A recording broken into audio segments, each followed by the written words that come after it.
মুসলমান ভাইয়েরা আমার, বিশ্ব নবীজি জনাবে মুহাম্মাদুর রাসূলুল্লাহ সাল্লাল্লাহু আলাইহি ওয়াসাল্লাম জিলহজ মাসের প্রথম 10 দিনের নেক আমলের ব্যাপারে বলতে গিয়ে বলেন, মা মিন আইয়ামিন আল আমালুস সালিহু ফিহা আহাব্বু ইলাল্লাহি মিন হাযিহিল আইয়াম ইয়ানি আইয়ামাল আশর।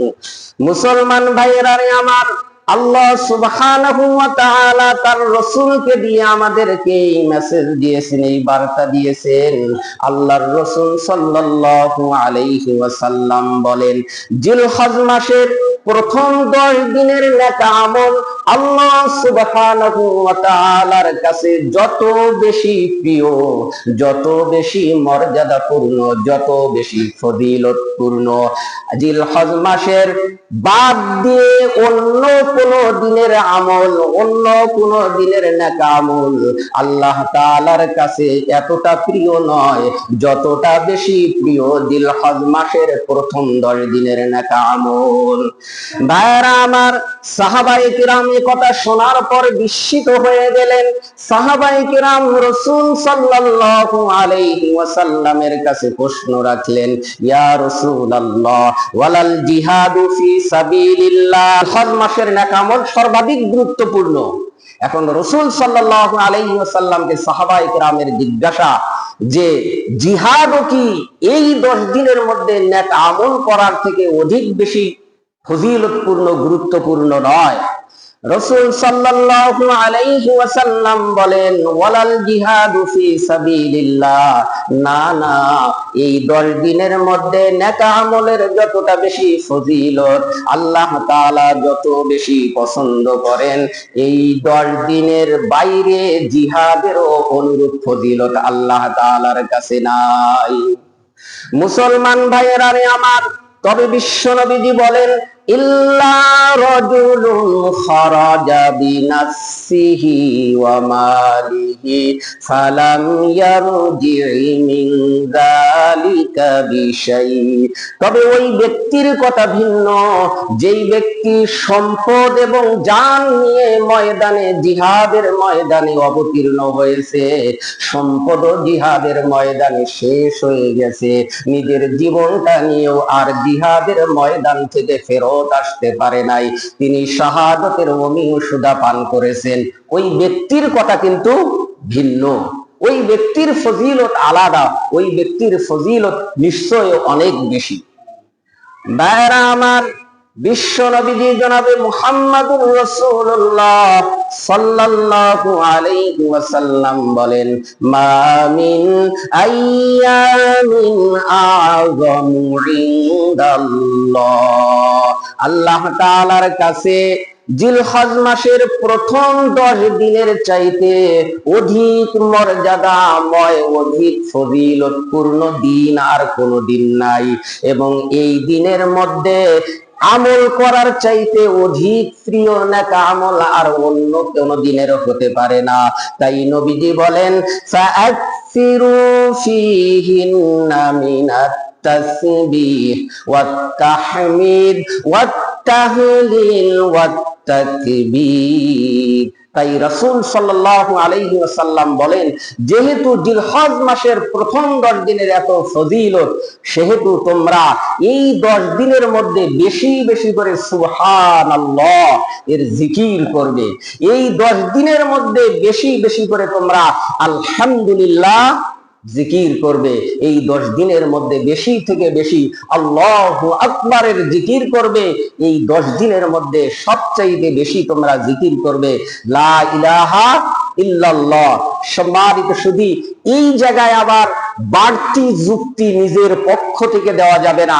যেখানে রাসূল সাল্লাল্লাহু আলাইহি ওয়াসাল্লামের আলাদা বক্তব্য আছে, সেখানে স্বতন্ত্র ব্যাপকভাবে কোন আমলের ব্যাপারে রাসূল সাল্লাল্লাহু আলাইহি সাল্লামের কোন নির্দেশনা আছে, সেই নির্দেশনাকে আপনি এই 10 দিনের মধ্যে নিয়ে আসে ফিট করতে পারবেন না। যেমন আপনি মনে মনে চিন্তা করতেছেন যে আমি জিকির মানে হলো আল্লাহ তাআলার স্মরণ করা, আমি আল্লাহ তাআলার স্মরণেই আছি, তা আমার জিকির হয়ে গেল। হ্যাঁ, তো সেটা অবশ্যই জিকির হয়ে গেল। তবে এই 10 দিনের জন্য স্বতন্ত্র জিকিরের কথা রাসূল সাল্লাল্লাহু আলাইহি ওয়াসাল্লাম বলেছে যে সুবহানাল্লাহ বলবে, আলহামদুলিল্লাহ বলবে, আল্লাহু আকবার বলবে এবং লা ইলাহা ইল্লাল্লাহ। অন্য হাদিসের মধ্যে আসছে যে যিকরুল্লাহ, আল্লাহ তাআলার জিকির করবে, অর্থাৎ আল্লাহ তাআলার জিকিরের মধ্যে আবার কুরআনুল কারীমের তেলাওয়াতও আছে, অন্যান্য নেক আমলগুলোও আছে।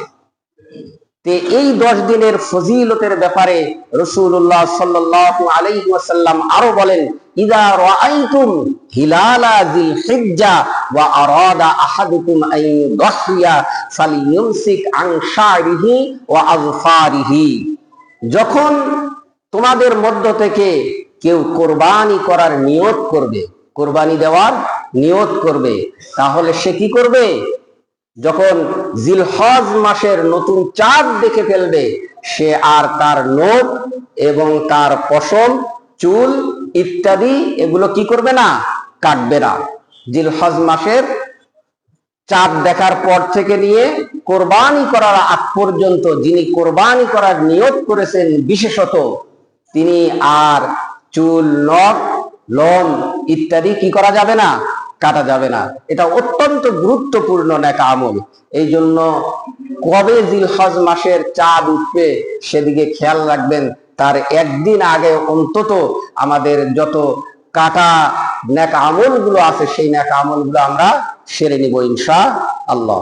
সম্মানিত সুধী, রাসূলুল্লাহ সাল্লাল্লাহু আলাইহি ওয়াসাল্লাম এই দিনের আমলের ব্যাপারে বিশেষ করে বলেন, মা মিন আইয়ামিন আহাব্বু ইলাল্লাহ আন ইউতাআব্বাদা লাহু ফিহা মিন আশরি যিল হিজ্জা ইয়াদিলু সিয়ামু কুল্লি ইয়াউমিন মিনহা বিসিয়ামি সানাতিন। আল্লাহ তাআলার কাছে এই 10 দিনের নেক আমলের চাইতে অধিক প্রিয় অন্য কোন দিনের নেক আমল নয়। অতএব তোমরা এই 10 দিনে 1 তারিখ থেকে নিয়ে 9 তারিখ পর্যন্ত প্রত্যেক দিন তোমরা রোজা রাখার কি করবে? চেষ্টা করবে।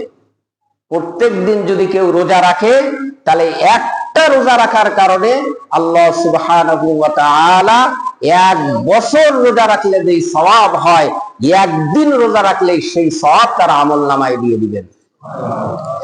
এবং এর প্রত্যেকটা রাত্রিতে কেউ যদি আপনার রাত্রি জাগরণ করে নেক আমল করে, তাহলে লাইলাতুল কদরে নেক আমল করলে যেই সওয়াব হয়, আল্লাহ সুবহানাহু ওয়া তাআলা জিলহজ মাসের 1 তারিখ থেকে নিয়ে 10 তারিখের প্রত্যেকটা রাত্রিতে ইবাদত করলে লাইলাতুল কদর সমপরিমাণ সওয়াব আল্লাহ তাআলা তার আমলনামায় দিয়ে দিবেন। এই জন্য এই জিলহজ মাসের 1 তারিখ থেকে নিয়ে 9 তারিখ পর্যন্ত প্রত্যেক দিনেই রোজা রাখার চেষ্টা করব। বিশেষত রাসূলুল্লাহ সাল্লাল্লাহু আলাইহি ওয়াসাল্লাম বলেন, সিয়ামু ইয়াউমি আরাফা আহতাসিবু আলাল্লাহি আন ইউকাফফিরাস সানাতাল্লাতী ক্বাবলাহু ওয়াস সানাতাল্লাতী বা'দাহু। বিশেষত রাসূল সাল্লাল্লাহু আলাইহি ওয়াসাল্লাম বলেন, আরাফার দিনের রোজার ব্যাপারে আমি নবী আশাবাদী যে আল্লাহ তাআলা ওই ব্যক্তিকে, যে ব্যক্তি আরাফার দিনে একটা রোজা রেখে দিবে 9 তারিখে, তার আগের এবং পরের মোট 2 বছরের যাবতীয় গুনাহে সগীরা আল্লাহ সুবহানাহু ওয়া তাআলা মাফ করে দিবেন। এই জন্য বিশেষত আরাফার দিনের রোজা রাখবেন। আরাফার দিন যেই দেশে যেই সময় আরাফার দিন হয়, 9 তারিখ হয়, সেই দেশের মানুষ সেই 9 তারিখেই রোজা রাখবে।